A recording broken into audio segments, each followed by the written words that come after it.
History remembers the loudest voices, the firebrands, the battlefield leaders, the men who rule. But sometimes history is moved by quieter forces, voices sharp with intellect, tempered with grace, anchored in moral courage. Robert Mangaliso Sobukwe was one of those men. Welcome back. I'm your host, Rihanna. Mangaliso Robert Sobukwe was born on the 5th of December 1924 in Indefinite in the Eastern Cape, a region known not for wealth, but for producing some of South Africa's greatest minds. Z.K. Matthews, Governor Mbeki, and others who shaped the country's intellectual and political history. Sobukwe's family was poor but dignified. His parents believed fiercely in education, not as a privilege, but as a form of resistance. A childhood friend recalled, Robert was quiet, always thinking, always reading. He spoke like someone older than us, like someone carrying a vision. He devoured books, scripture, literature, political writings, history. Teachers noticed two early gifts that would define him: a powerful intellect and extraordinary eloquence. By high school, Sobukwe was not simply a strong student, he was exceptional. Z.K. Matthews later described him as one of the most brilliant young men of his generation. Sobukwe did not stumble into politics by accident. He grew toward it with intention, absorbing the world around him, preparing for a role he did not yet know he would play. Fort Hare in the 1940s was not an ordinary university. It was a boiling pot of African political thought. Their future presidents and ministers, revolutionaries, writers, and philosophers crossed paths. Sobukwe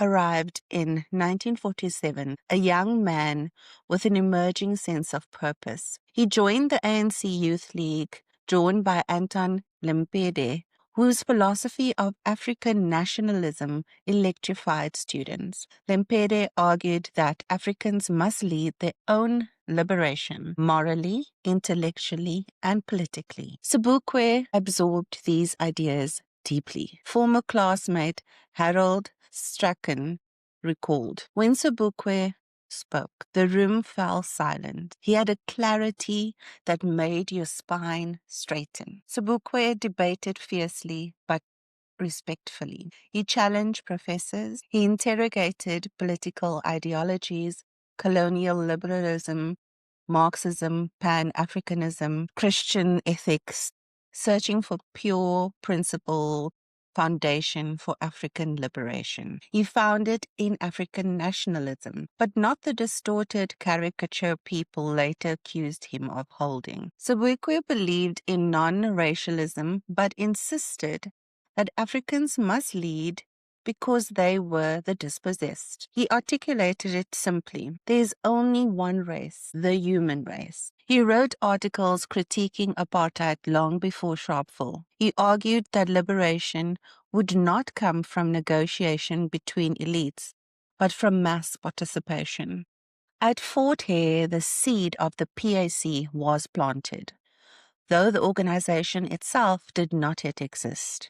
Sobukwe graduated in 1949, not just educated, but awakened. After university, he became a teacher in Sanditon, then a broadcaster and lecturer in African languages at the University of the Witwatersrand. His students remembered him as disciplined, warm, and intellectually demanding. One of his students later said, he did not teach African languages.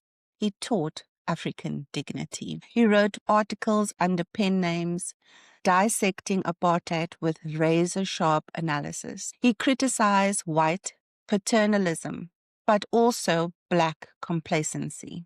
He called for moral discipline in leadership. In a 1959 editorial, he wrote, we must rid ourselves of the slave mentality. The African people must assert their humanity. His ideas were circulating widely. He had no political party yet, but already he had followers. By the 1950s, tensions within the ANC had grown. Two visions were emerging: a multiracial coalition approach or an African nationalism with inclusive citizenship led by Africans. Sobukwe believed the ANC had drifted towards compromise. He respected the ANC, but thought it was moving too slowly, negotiating too cautiously. He and a group of intellectuals broke away in 1959 to form the Pan-Africanist Congress of Azania, the PAC. Sobukwe was elected the first president. A PAC veteran later said, "He had no ego. That's why he led. We trusted him." The PAC was smaller than the ANC, but its ideas were electrifying: African unity, non-racial citizenship, moral clarity, and disciplined leadership. Sobukwe's message was not exclusionary. It was rooted in justice. He explained, "We do not hate. We merely love Africa." The PAC gained momentum fast, especially among youth, students, and workers who wanted more direct action. Sobukwe told them, "The hour of liberation has struck." The pass law was the beating heart of the apartheid control. Sobukwe understood this better than anyone, so he decided to strike directly at the system's foundation. The PAC announced a nationwide anti-pass campaign of the 1st of March 1960, which we spoke about in a previous episode. Sobukwe wrote to the Commissioner of Police, "We shall not engage in any act of violence. Should there be violence, it will be the police who initiate it." The campaign was designed to expose apartheid, to reveal its fear, to force the world to look. Sobukwe told crowds, "You are your own liberators." When Sobukwe walked to Orlando Police Station on the 1st of March, he did so calmly, passbook left at home, ready to be arrested. He said, "I am surrendering myself for not carrying a pass." But around the country, the situation grew volatile, especially in Sharpeville. And then came the massacre. Sobukwe in Johannesburg learned of the massacre shortly before his own arrest. He was devastated, but not surprised. He told Veronica that night, "They fear us because we are right. They fear our dignity." Sobukwe was arrested for leading the campaign and sentenced to 3 years in prison for incitement. But even the apartheid government knew 3 years would not silence him. What came next was the most chilling acts of authoritarian control in South African history. When Sobukwe completed his 3-year sentence in 1963, he should have walked free. Instead, apartheid government did something unprecedented. They amended the General Amendment Act to allow indefinite detention without trial of any person deemed a threat. But the clause was used only for Sobukwe. It became known internationally as the Sobukwe Clause. A senior officer later admitted, "We feared his influence more than his actions." Sobukwe was sent to Robben Island, but not to join Mandela and others. He was placed in a separate house, isolated from all other soldiers. And if you visit Robben Island, they take you past that house, and you'll see how far from the general population of prisoners that house is. So there was no speaking to inmates. There was no speaking to guards. Meals were alone, exercise alone. Years of silence. Mandela later wrote, "He was isolated because the authorities feared him more than any of us." Imagine. God recalled, "He walked with dignity. Even in isolation, he was unbroken." For 6 years, Sobukwe lived as a political ghost, alive but removed from history. Robben Island was designed to crush men, yet Sobukwe turned isolation into a place of deep study and introspection. Denied conversation, he read ceaselessly. Denied companionship, he wrote long letters to Veronica. Denied information, he requested books on politics, philosophy, theology, and law. A guard remembered, he would ask for books every week. He was teaching himself the world. but isolation took its toll. Some prisoners said he began softly speaking to himself to keep his voice alive. His physical health deteriorated. He developed respiratory problems that would later worsen into lung cancer. And yet emotionally, he remained steadfast. He told a visiting official, "I am not afraid what they do to the body. I fear only the death of the mind."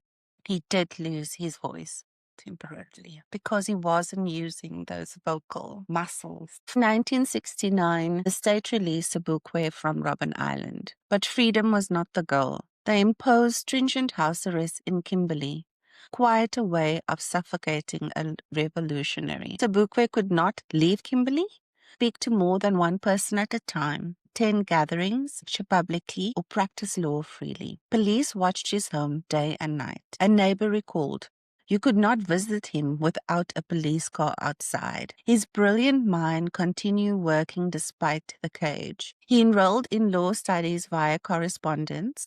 He passed with distinction. He qualified as a lawyer, one of the most remarkable achievements under such conditions. His wife Veronica later said, "He lived under surveillance, but he refused to let them own his soul." But the isolation wore him down physically. When he developed lung cancer, the state delayed medical permits. When he was finally hospitalized, he lay in a ward guarded as if he were an army. He died at the age of 53.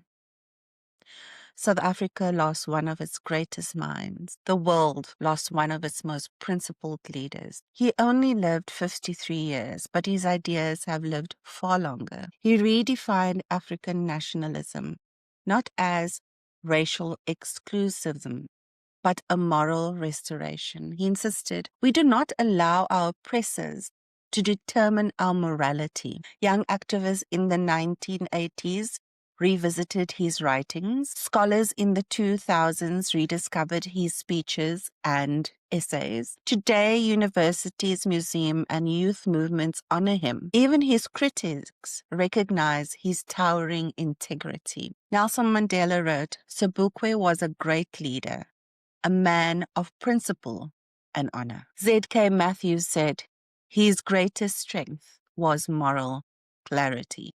Veronica remembered him simply as a man who believed people could be better than their circumstances. Sobukwe never sought power. He sought justice. He never raised a weapon. He raised a standard. They wrote a law to silence him. They built walls to isolate him. They erased his name from textbooks. They feared him because he believed that dignity was non-negotiable. But ideas like his cannot be buried because every generation searching for identity, dignity, and liberation returns to the voice they tried to silence. Robert Mangaliso Sobukwe. He lived quietly. He led powerfully. He suffered silently. He inspired endlessly. Robert Sobukwe's life asks us one question. What does it mean to be free? His answer was unwavering: to reclaim the mind, to restore dignity, and to walk without fear. This has been Robert Mangaliso Sobukwe, the man they tried to erase. Thank you so much. Please come back next week. Please remember to subscribe, like, and comment on the videos. And thank you so much. Bye.